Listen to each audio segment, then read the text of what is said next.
మన దేశ విలువల్లోనే మహిళలను గౌరవించే విధానం ఉందన్నారు కేంద్ర మంత్రి కిషన్ రెడ్డి. అన్ని రంగాల్లో మహిళలు కీలక పాత్ర పోషిస్తున్నారని చెప్పారు.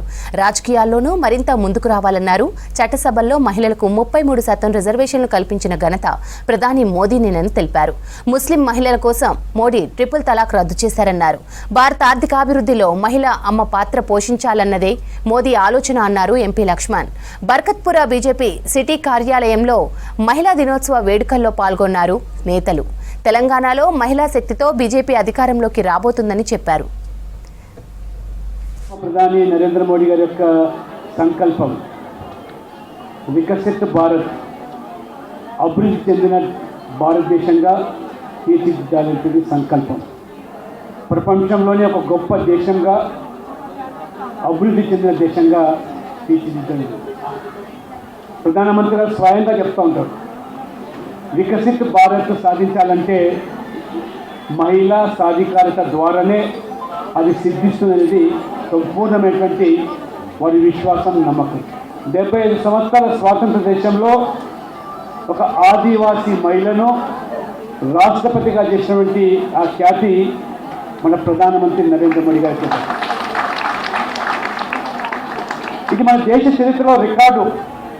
ఒక మహిళా ఆర్థిక మంత్రిగా 8వసారి పార్లమెంట్లో బడ్జెట్ ప్రవేశపెట్టింది. ఆ బడ్జెట్ వల్ల ఇవాళ ఏ రకంగా ఈ సమాజంలో, దేశంలో ఉన్న వాళ్ళు అభివృద్ధి కాకుండా పేదల సంక్షేమ పథకాలు రూపొందించారో ఆ ఖ్యాతి ఒక మహిళకే దక్కుతుంది. ఎవరు గ్యారంటీ లేదంటే నేను గ్యారంటీ మా చెల్లెళ్లకు అని చెప్పి ముద్రా ద్వారా, లోన్ ద్వారా ఇంతకు చెప్పింది. ఖచ్చితంగా 30 లక్షల రూపాయలు వరకు, ఇప్పుడు 50 లక్షలు కూడా 50 లక్షలు తీసుకొని ఏ రకంగా నామమాత్ర వడ్డీతో మనం వ్యాపారం చేసుకోవచ్చు చక్కటి మార్గాన్ని చూపించారు. అంతేకాదు స్టాండప్ ఇండియా పేరు మీద ప్రతి బ్యాంకు విధిగా ఒక ఎస్సీకో, ఒక ఎస్సీకో, ఒక మహిళకు పారిశ్రామికవేత్తలుగా తయారు చేయడానికి స్టాండప్ ఇండియా కార్యక్రమం జరిగింది.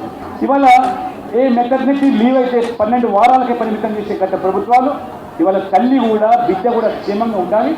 పూర్తి జీతభత్యాలతో 26 వారాలు సెలవు దినాలతో కూడుకున్నటువంటి వేతనం చెల్లించడానికి నరేంద్ర మోడీ ప్రభుత్వం ఇవాళ నిర్ణయం తీసుకున్నది.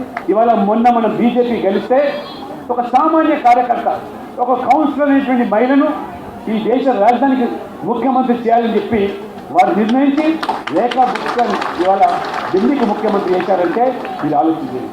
ఆ యొక్క మహిళా బిల్లుకు వ్యతిరేకంగా ఓటు వేయకుండా ఒక మంత్రి ఓవైసీ తప్పితే అన్ని పార్టీల ద్వారా ఓటు వేయించారంటే ఆ ఖ్యాతి, ఘనత అది నరేంద్ర మోడీ. That is Narendra Modi. అందుకనే మనం ఉంటాం మోదీజీ హై తో ముమ్కిన్ అని అనుకుంటాం. మోదీజీ అంటే అసాధ్యం అనుకున్న దాన్ని సాధ్యం చేసేటువంటి మహానుభావుడుగా